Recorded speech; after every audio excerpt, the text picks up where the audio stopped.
I don't know how this is gonna go. It's gonna go how it goes. You know, that's how it always goes.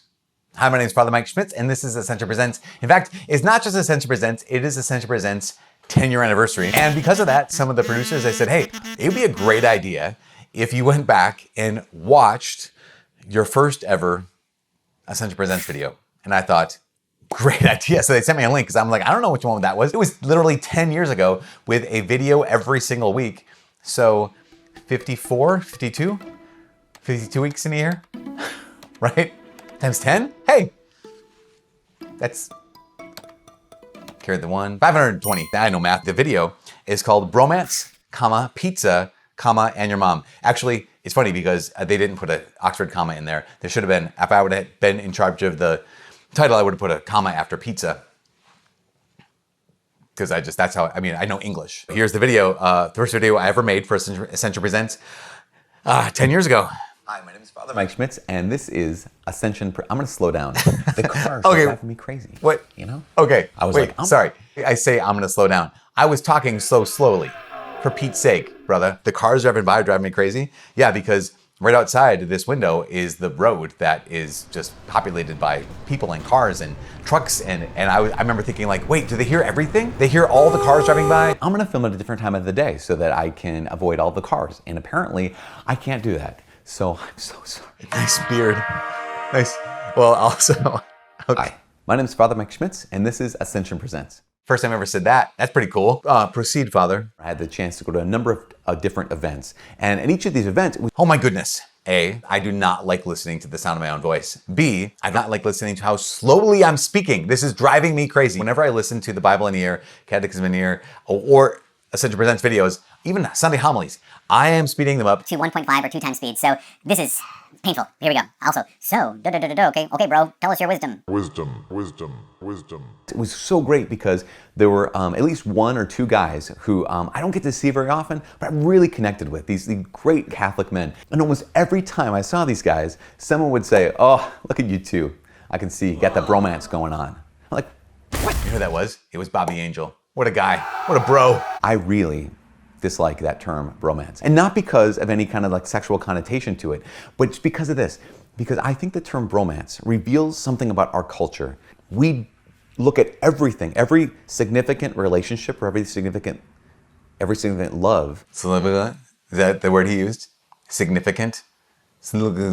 Also, hey, nice shirt. I like your style. Like it almost seems to reveal that we don't understand love outside of some kind of lens of romance or some kind of context of romance that we say, like we look at everything. I mean, I think about every TV show, every movie, every song almost that's on the top 40 list has to do in some ways with romance, in some ways with like what the Greeks called eros. And that kind of thing, that idea of reducing this huge thing called love to this not as huge thing called romance, or this not as huge thing called eros, I find it a little bit annoying.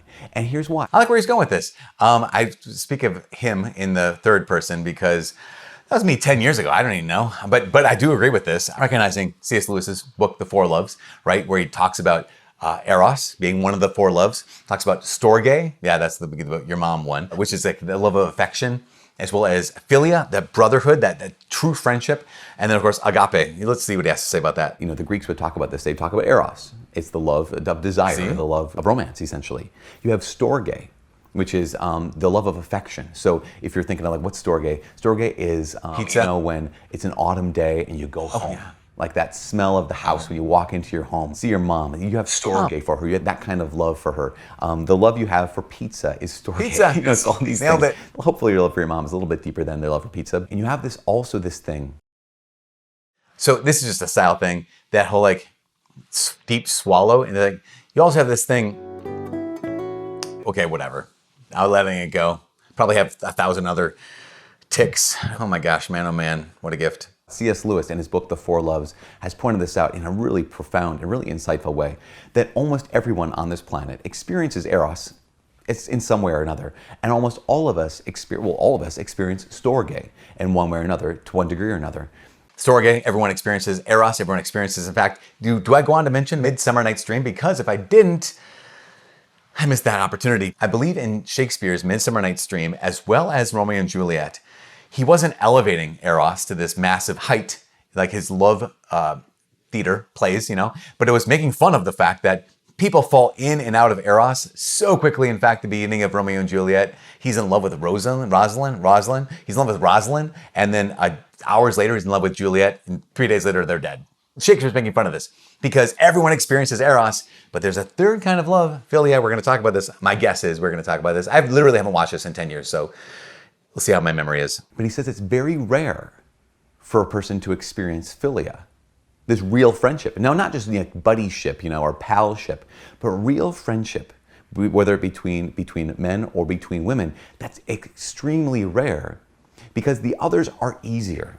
But philia, true friendship, has this new characteristic to it, a new character to it. And that character is this. The character is that I don't desire to possess anything from you. I don't necessarily need to get anything from you. When it comes to Eros, romance, part of that whole thing is I desire this person. I want to, in a certain sense, possess this person. I was just having a conversation about this within the last week. Possessiveness and friendship. Poison. Basically, it's poison to friendship. It's poison to philia. It's also, we recognize, it's poison to Eros, right? At some point, there's a healthy jealousy, like God is jealous of us because we're meant to be in an exclusive relationship with him. A husband ought to be jealous of his wife if she's giving her heart to someone else, and vice versa. A wife should be jealous for a husband if he's giving his heart to someone else. But when it comes to philia, real friendship, there can't be possessiveness. Man, that's fascinating. Good job. Keep talking, Father Mike. But there's a desire to kind of have and to hold, right? That's kind of the language we use. Have and hold. When it comes to storge, same kind of thing. I love the feeling I get when I'm home. I love the feeling I get when I eat pizza. I love this kind of affection. It's really rooted in where I'm kind of getting out of this. But in so many ways, philia, it's not about like us, not about holding on to this person. The way in which C.S. Lewis described it in his book, The Four Loves, and he says is this: philia does not involve two people looking at each other.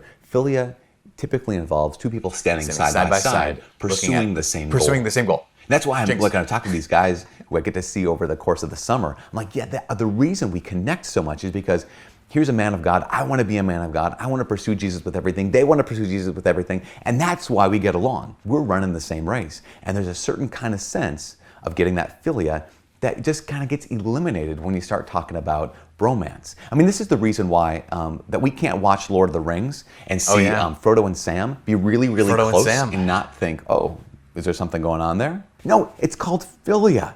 These two men are living life side by side, pursuing the same goal and helping each other pursue the same goal. That's the reason why we can't read the Old Testament. There's some people who read the Old Testament and say, well, there's David and Jonathan, these two incredible friends from the Old Testament. Oh, they must have had something else going on. The Bible must have been trying to say that they had a deeper, quote unquote, deeper relationship than just their friendship.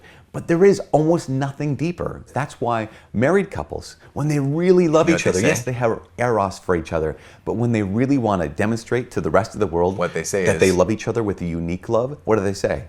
They say, I married my best friend.